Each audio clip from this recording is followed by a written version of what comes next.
करके उसने गलती कर दी है। तो तमाम सहारा के लोगों को लग रहा है कि अब पैसा सरकार ही देगी। तमाम आवेदन कर रहे हैं, 20 लाख से ज़्यादा आवेदन हो चुके हैं। अब अगर सरकार पैसा ना दे 20 लाख लोगों का जिन्होंने आवेदन कर दिया है, या 1 करोड़ 2 करोड़ लोग और कर दें, तो उनके मन में सरकार के प्रति थोड़ा सा नफरत पैदा हो जाएगी ना, होगी या नहीं साहब?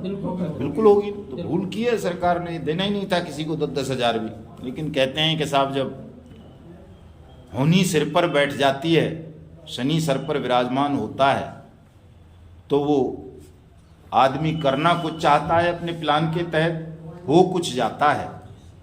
तो सरकार जो करना चाह रही थी कि आपके भुगतान को रोक ले इस तरह की झांसेबाजी करके, अब वो कर नहीं पाएगा।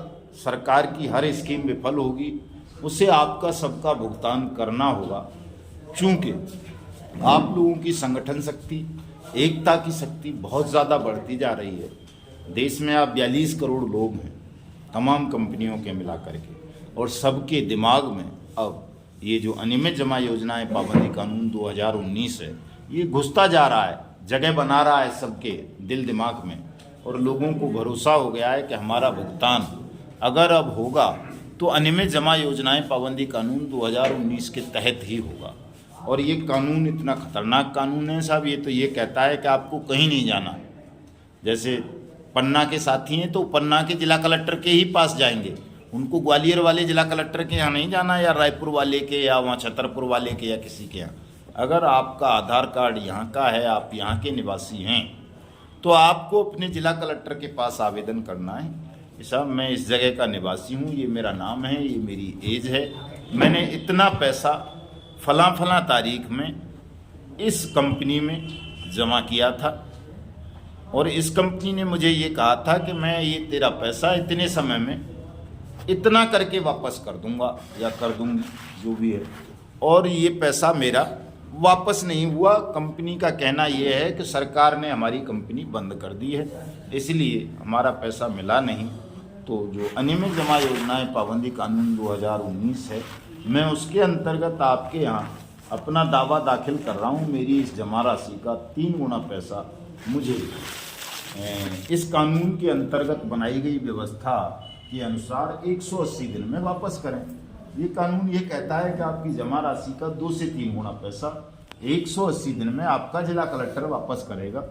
आवेदन करने पर आवेदन करना पड़ेगा। ये नहीं है कि साहब वो कोई रैंडम वो कर दे कि भाई जीएन डेयरी में 5 लाख लोगों का पैसा था तो 5 लाख को बांट दो, ऐसा नहीं है। जो उसके पास आवेदन करेगा वो उसका पैसा वापस करेगा। अगर आपके ज़िले में कोई प्रॉपर्टी है कंपनी की तो उनको सीज करेगा, नीलाम करेगा। अगर आपके ज़िले में प्रॉपर्टी नहीं है, किसी और ज़िले में है, तो वहाँ के जिला कलेक्टर को लेटर लिखेगा कि भाई मेरे यहाँ इतने आवेदक हैं और आपके यहाँ इस कंपनी की प्रॉपर्टी है और इतना पैसा मुझे चाहिए इनको वापस करने के लिए कानून के अनुसार। तो वो वहाँ से पैसा मंगवाएगा।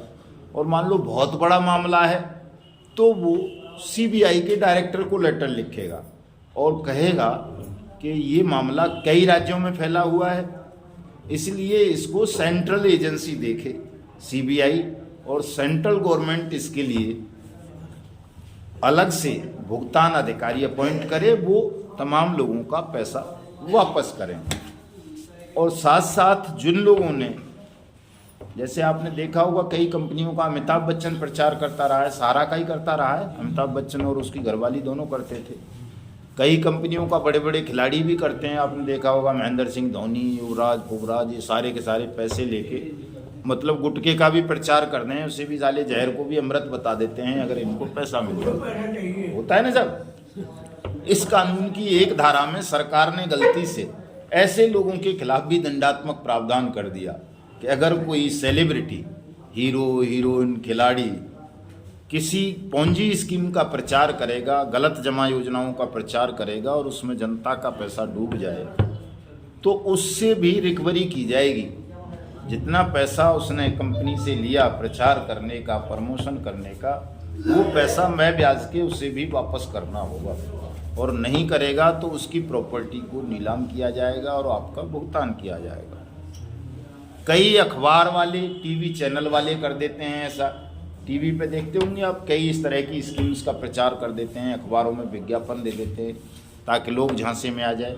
उनके खिलाफ भी इस एक्ट में प्रावधान किया गया कि अगर आपके द्वारा प्रचारित किसी स्कीम में जनसाधारण का पैसा फंस जाता है तो ऐसे अखबार, पत्रिका, मैगजीन जिनको कहते हैं, टीवी चैनल या सोशल मीडिया साइट्स या इंटरनेट साइट्स पर भी सक्षम अधिकारी कार्रवाई करेगा, उनसे भी उस पैसे की वसूली करेगा जो उसने पैसा लिया है, और उनको ये आदेश करेगा कि आप इन स्कीम्स का खंडन प्रकाशित करें, लोगों को जगाएं, फ्री में करें और उसको लोगों को बताएं कि ये स्कीम फर्जी थी, मैंने गलत तरीके से इसका प्रचार कर दिया था अनभिज्ञता में, या जो भी कारण उसका रहा हो बताएगा और आपको सावधान करेगा और आपको बताएगा कि अब आपका पैसा आपके जिलाधिकारी ने WATS एक्ट 2019 के तहत वापस करना है, आप अपना वहाँ आवेदन करें।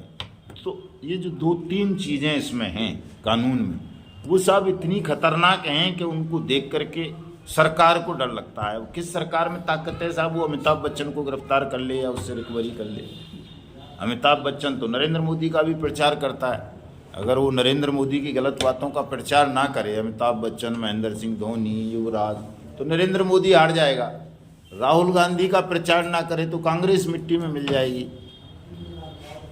समाजवादी पार्टी का प्रचार ना करे तो समाजवादी पार्टी मिट्टी में मिल जाएगी। तो ये लोग तो बिके हुए गुलाम होते हैं, जो हीरो हीरोइन या खिलाड़ी विलाड़ी जो होते हैं, जो पैसा लेकर गलत चीज़ों का भी प्रचार कर देते हैं। तो अब ऐसे सारे लोग फंस जाएंगे, सब लोग जेलों में चले जाएंगे या इनकी प्रॉपर्टी नीलाम हो जाएंगी, तो सरकार का क्या होगा साहब?